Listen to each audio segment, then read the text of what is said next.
What's up? Yo, so it's story time with the Gulag Archipelago. The Gulag Archipelago by Alexander Schlossen. Man, I can't say his name. I butchered it, but you can find it if you just Google the Gulag Archipelago. This is by a guy that actually spent time in the concentration camps in Russia. And I wanted to read the first chapter. I haven't finished reading this book, but I started reading it back like 5 years ago, 2020, um, because I wanted to understand more about the concentration camps and the story of how communism really worked, what really happened. So this was about. I don't know if it's gonna go into it, but when I was reading this book, it talked about how the arrests, how people were snitching on each other, kind of like during COVID. People that during COVID, what happened?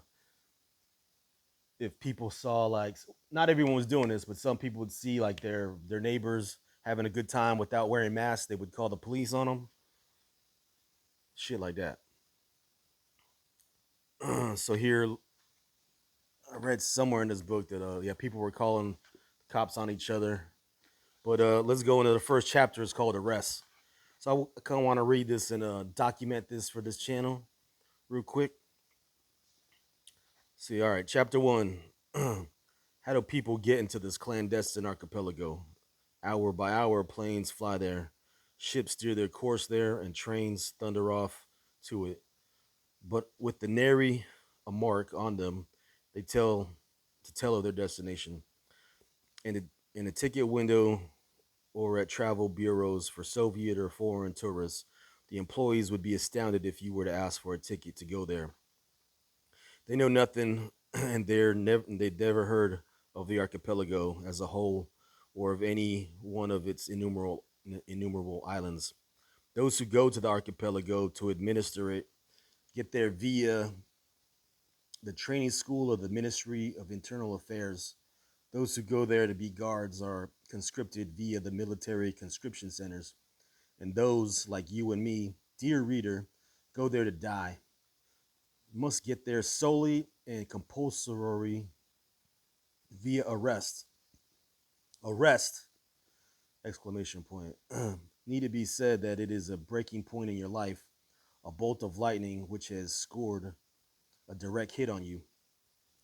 That it is unassimilable, an unassimilable spiritual earthquake not every person can cope with, as a result of which people often slip into insanity. The universe has as many different centers as there are living beings in it. Each of us is a center of the universe, and that universe is shattered when they hiss at you. You are under arrest.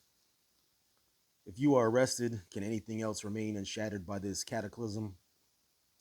But the darkened mind is incapable of embracing this displacement in our universe, and both the most sophisticated and the veriest simpleton among us, drawing on all life's experience, can grasp out only me for what?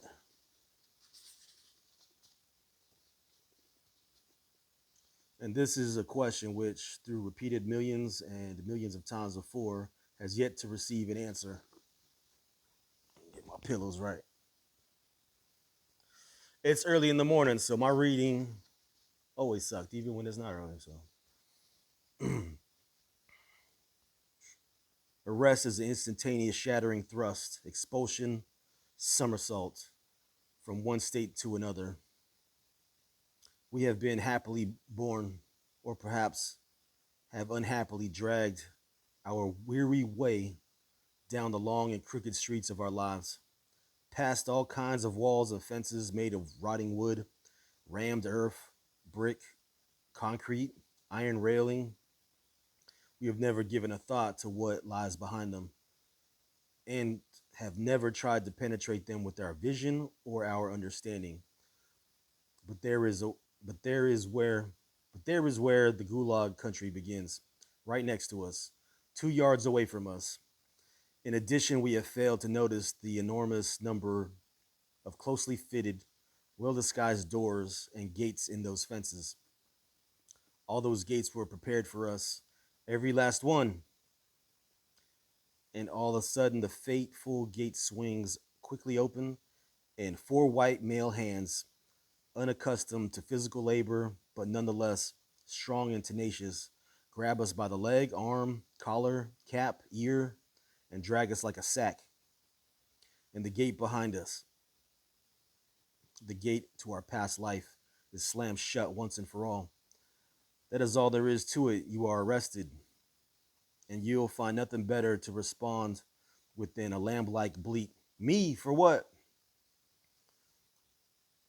That's what arrest is, a blinding flash and a blow which shifts the present instantly, the present instantly into the past, and the impossible into omnipotent actuality.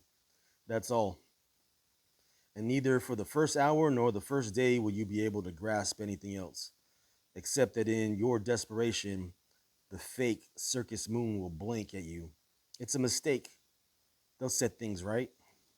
And everything which is by now comprised in a traditional, even literary image of an arrest will pile up and take shape, not in your own disordered memory, but in what your family and your neighbors in your apartment remember. The sharp nighttime ring, or the rude knock at the door, the insolent entrance of the unwiped jackboots of the unsleeping state security operatives, the frightened and cowed civilian witnesses at their backs. And what function does this civilian witness serve? The victim doesn't even dare to think about it, and the operatives don't remember. But that's what the regulations call for. And so he has to sit there all night long and sign in the morning. For the witness, jerked from his bed, it is torture too. To go out night after night to help arrest his own neighbors and acquaintances. The traditional image of arrest is also trembling hands packing for the victim. A change of underwear, a piece of soap, something to eat, and no one knows what is needed, what is permitted, what clothes are best to wear, and the security agents keep interrupting and hurrying you. You don't need anything. They'll feed you there. It's warm there. It's all lies. They keep hurrying you to frighten you. The traditional image of arrest is also what happens afterwards. When the poor victim has been taken away, it is an alien, brutal, and crushing force totally dominating the apartment for hours on end. A breaking, ripping open, pulling from the walls, emptying things from wardrobes and desks onto the floor, shaking, dumping out, and ripping apart, piling up mountains of litter on the floor, and the crutch of things being trampled beneath jackboots. And nothing is sacred in the search. During the arrest of the locomotive engineer in Oshin, a tiny coffin stood in his room containing the body of his newly dead child. The jurors dumped the child's body out of the coffin and searched it. They shake sick people out of their sick beds, and they unwind badges. They unwind bandages to search beneath them. For those left behind after the arrest, there is a long trail end of a wrecked and devastated life, and the attempts to go and deliver food parcels. But from all the windows, the answers come in barking voices. Nobody's here by that name. Never heard of him. Yes, and the worst days, in the worst days in Leningrad, it took 5 days of standing in crowded lines just to get to that window. And maybe only after half a year or a year that the arrested person responds at all, or else the answer is tossed out, derived from the right to correspond. And that means once and for all, no right to correspondence. And that almost is for certain means he has been shot. That's how we picture arrest to ourselves. The kind of night arrest described is, in fact, a favorite because it has important advantages. Everyone living in the apartment is thrown into a state of terror by the first knock at the door. The arrested person is torn from the warmth of his bed. He is in a daze, half asleep, helpless, and his judgment is befogged.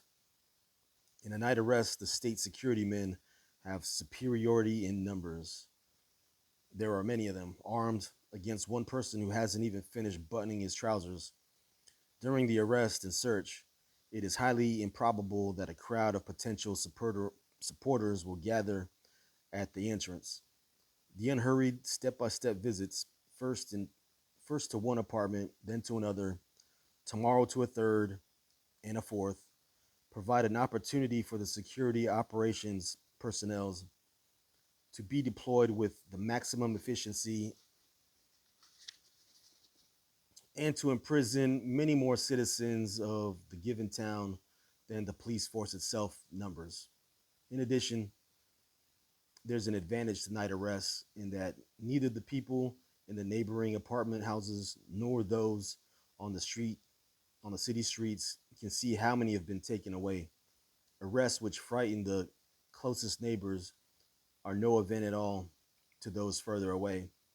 It is as if they had not taken place. Along the same asphalt ribbon on which the Black Marias scurry at night, a tribe of youngsters strides by day with banners, flowers, and gay, untroubled songs. But those who take, whose work consists solely of arrests, for whom the horror is boringly repetitive, have a much broader understanding of how arrests operate. They operate according to a large body of theory, and innocence must not lead one to ignore this. The science of arrest is an important segment of the course on general penology and has been propped up by with a substantial body of social theory. Arrests are classified according to various criteria: nighttime and daytime, at home, at work, during a journey, first time arrests and repeats, individual and group arrests. Arrests are distinguished by the degree of surprise required, the amount of resistance expected, even though in tens of millions of cases no resistance was expected, and in fact there was none. Arrests are also differentiated. It's a tough one too. It's a tongue twister. Differentiated by the thoroughness of the required search, by instructions either to make out or not to make out an inventory of confiscated property or seal a room or apartment, to the arrest the wife after the husband and send the children to an orphanage, or to send the rest of the family into exile, or to send the old folks to a labor camp too. No, no, arrests vary widely in form. In 1926, Irma Mendel, a Hungarian, obtained through the Kormintern two front row tickets to the Bolshoi Theater. Interrogator Klegel was courting her at the time, and she invited him to go with her. They sat through a show very affectionately, and when it was over, he took her straight to the Lubyanka. And if on the flowering June day on 1927 on Krusnetsky, most the plump-cheeked, red-headed beauty Anna Shkipnarkova, who had just bought some navy blue material for a dress, climbed into a handsome cab with a young man out of town, about town. Young man about town. You can be sure it wasn't a lover's tryst at all, as the cabman understood very well and showed by his frown he knew the organs don't play. The organs don't pay. It was an arrest. In just a moment, they would turn on the Lubyanka and enter the black maw of the gates. No one certainly cannot say that daytime arrests That daylight arrest during a journey, or arrest in the middle of a crowd has ever been neglected in our country. However, it has always been clean cut. And most surprising of all, the victims, in cooperation with the security men, have conducted themselves in the noblest conceivable manner, so as to spare the living from witnessing the death of the condemned. Not everyone can be arrested at home with the preliminary knock at the door, and if there is a knock, then it has to be the house manager or else a postman. And not everyone can be arrested at work either. If the person to be arrested is vicious, then it is better to seize him outside his ordinary milieu, away from his family and colleagues, from those who share his views, from any hiding place. It is essential that he have no chance to destroy, hide, or pass on anything to anyone. VIPs in the military or the party were sometimes first given new assignments, ensconced, ensconced in a private railway car, and then arrested en route. Some obscure ordinary mortal, scared to death by epidemic arrests, all around him, and already depressed for a week by sinister glances from his chief, is suddenly summoned to the local party committee, where he is beamingly presented with the vacation ticket to the Shkoi Sanatorium. The rabbit is overwhelmed and immediately concludes that his fears were groundless. After expressing his gratitude, he hurries home, triumphant, to pack his suitcase. It is only 2 hours till the train time, and he scolds his wife for being too slow. He arrives at the station with time to spare, and there is a waiting room, or at the bar he is hailed by an extraordinarily pleasant young man. Don't you remember me? Petro Ivanovich? Petro Ivanovich was difficult to remembering. Well, not exactly, you see, although the young man, however, is overflowing with friendly concern. Come now, how can that be? I'll have to remind you. And he bows respectfully to Potier Ivanovich's wife. You must forgive us. I'll keep him only 1 minute. The wife accedes. And trustingly, the husband lets himself be led away by the arm, forever, for 10 years. The station is thronged, and no one notices anything. Oh, you citizens who love to travel, do not forget that in every station there are GPU branch and several prison cells. This importantity of alleged acquaintances is so abrupt that only a person who has not had the wolfish preparation of the camp life is likely to pull back from it. Do not suppose, for example, that if you are an employee of the American Embassy by name of Alexander Dolan, you cannot be arrested in broad daylight on Gorky Street, right by the Central Telegraph Office. Your unfamiliar friend dashes through the press of the crowd and opens his plundering arms to embrace you. Sasha! He simply shouts at you, with no effort to be inconspicuous. Hey, pal, long time no see. Come on over. Let's get out of the way.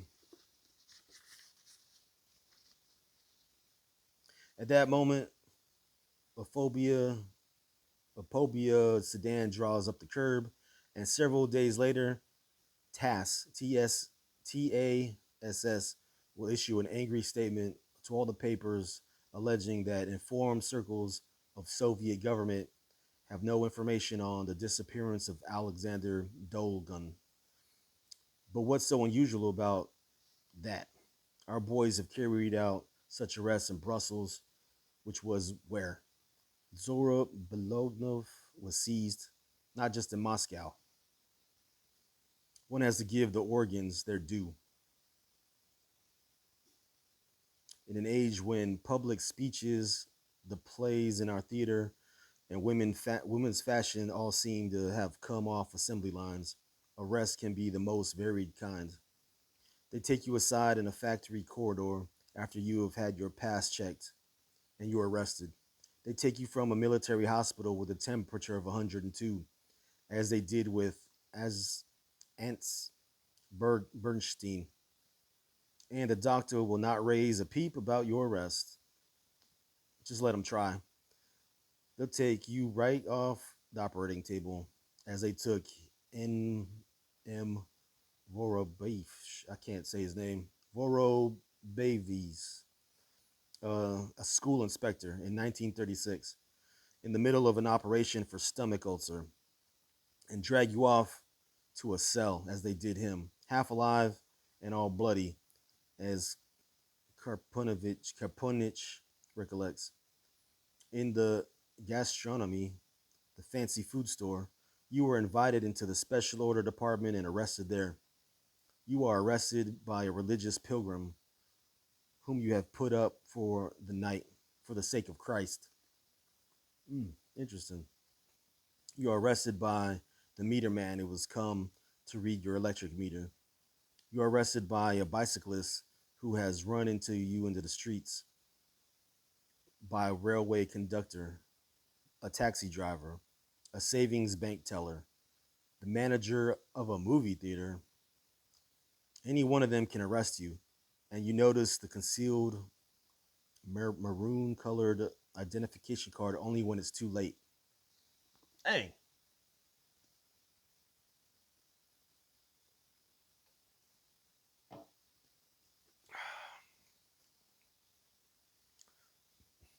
sometimes arrests even seem to be a game. There is so much super superfluous superfluous imagination, so much well-fed energy invested in them. After all, the victim would not resist anyways. It is that the security agent want to justify their employment and their numbers. After all, it would seem enough to send notices to all the rabbits marked for arrest, and they would show up obediently at the designated hour and minute at the iron gates of state security with a bundle in their hands, ready to occupy a piece of floor in a cell for which they were intended. And, in fact, that's the way collective farmers are arrested.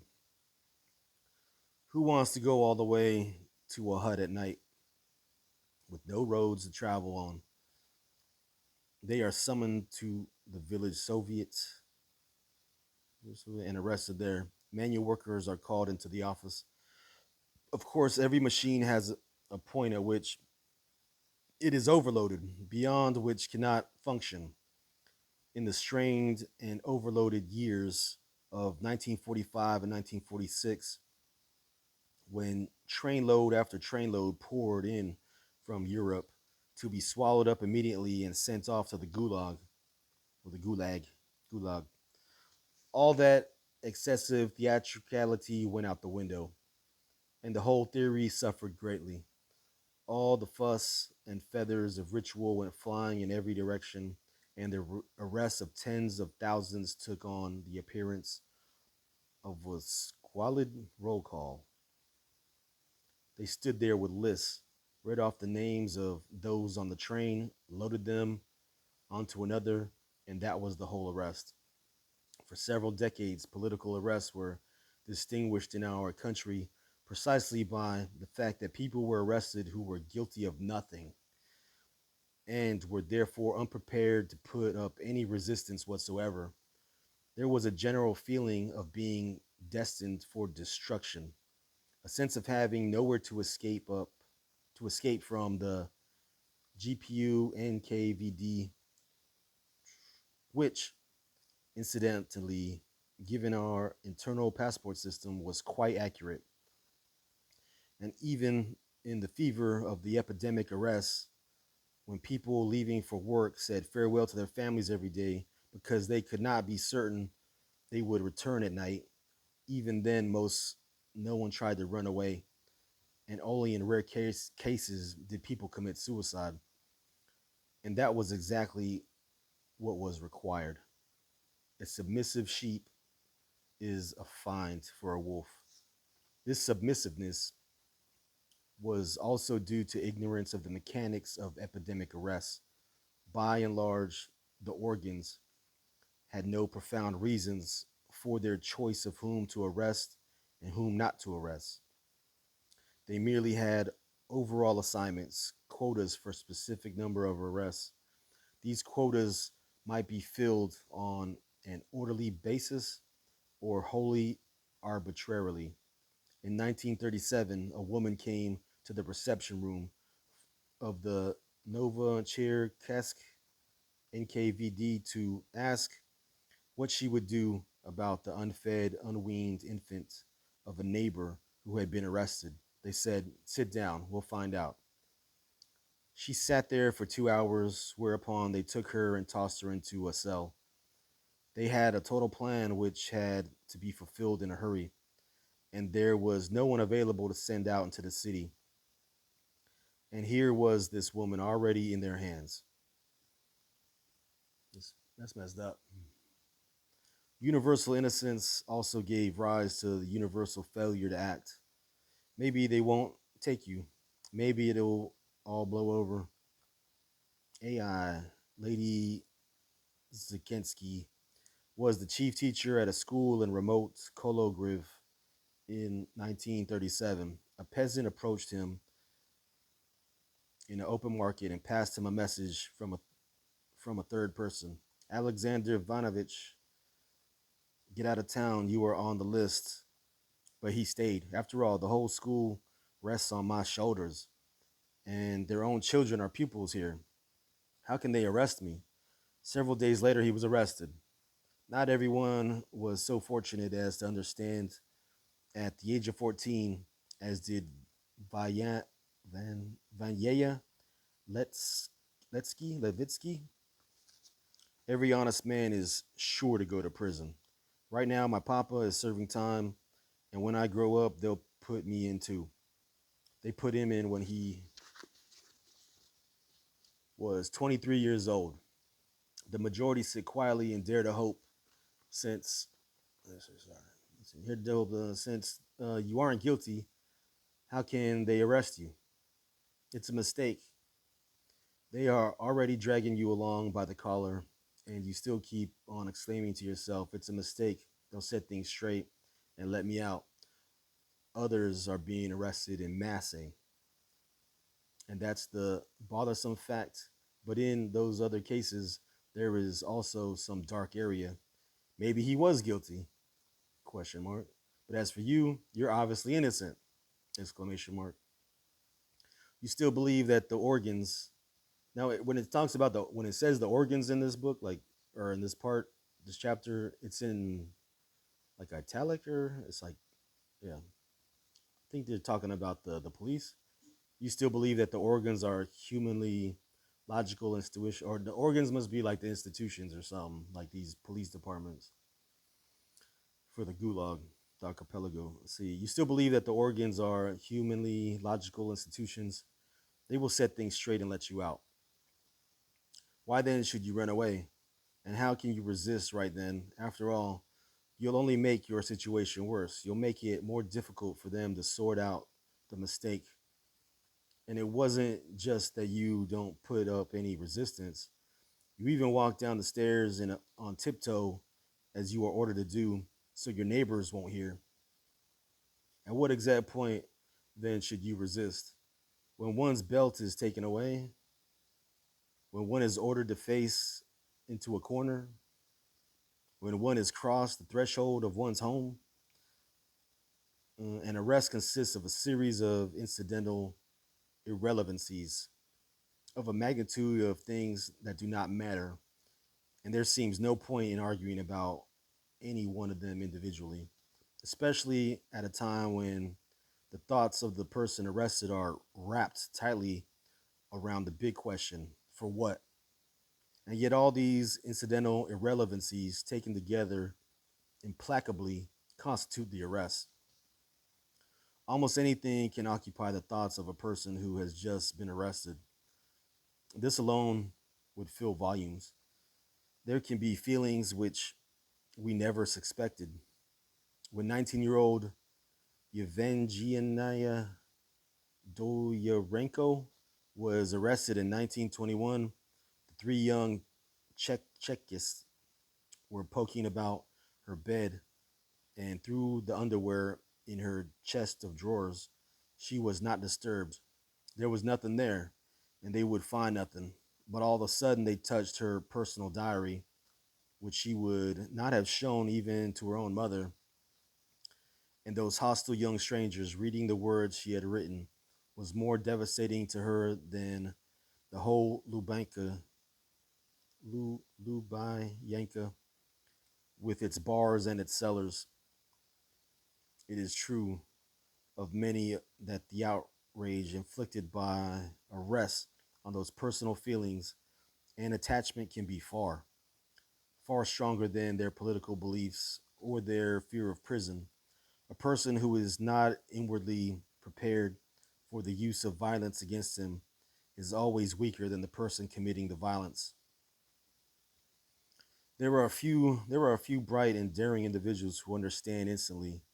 Grigoriev, the director of the Geological Institute of the Academy of Sciences, barricaded himself inside and spent 2 hours burning up his papers when they came to arrest him in 1948.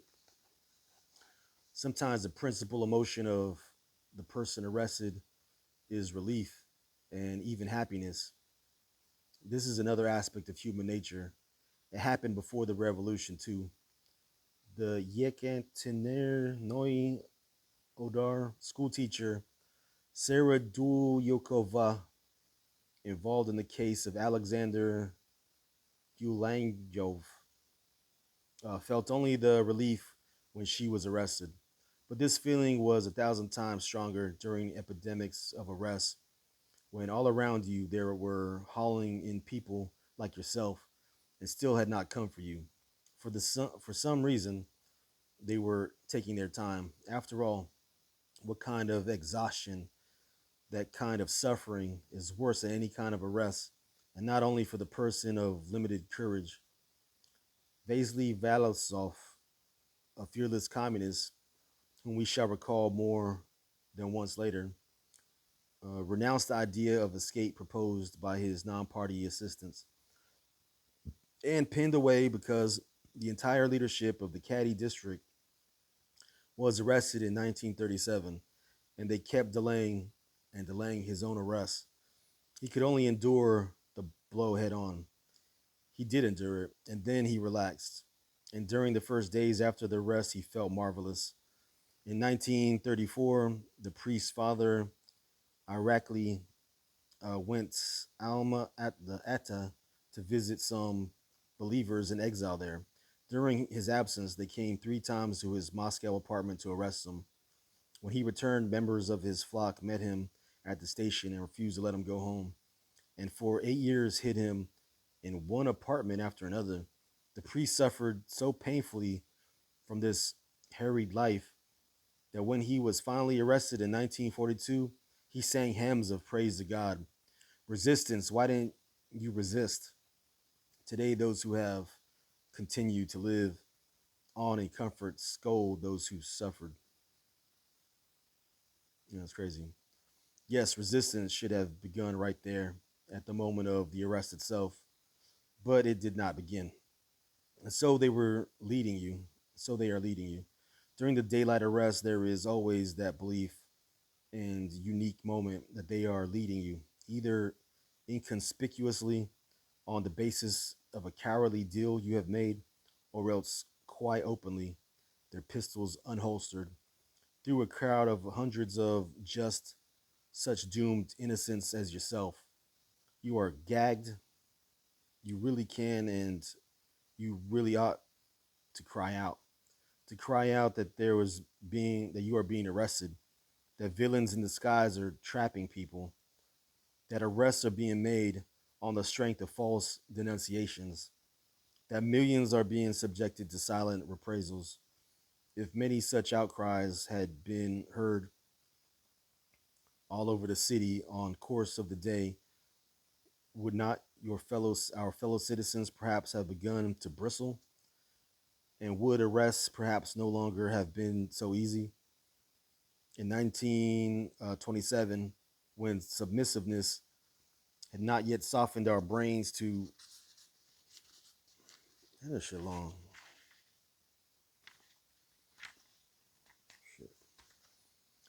to the degree where the Czechists tried to arrest a woman on Spur Punkov Square during the day. She grabbed hold of a stanchion of a street lamp and began to scream, refusing to submit. The crowd gathered, and there had to have been that kind of woman. There had to have been that kind of crowd too. Passers-by didn't just close their eyes and hurry by. The quick young men immediately became frustrated. They can't work in the public eye. They got into their cars and fled. Right then and there, she should have gone to the railroad station and left, but she went home and spend the night. And during the night, they took her off to Lubyanka. Instead, not one sound comes from your parched lips, and that passing crowd naively believes that you and your executioners are friends out for a stroll. What time is it? All right, I'm gonna leave it there on that one. Yeah, so that's the Gulag Archipelago. That's part of the first chapter. Um, so part one is called the prison industry. Part two is called perpetual motion. Part three is the destructive labor camps. Part four, the soul and barbed wire. Part five, Katorga. Part six, exile. Seven, Stalin is no more. Let's see what else. Certifications. Yep, yep. All right.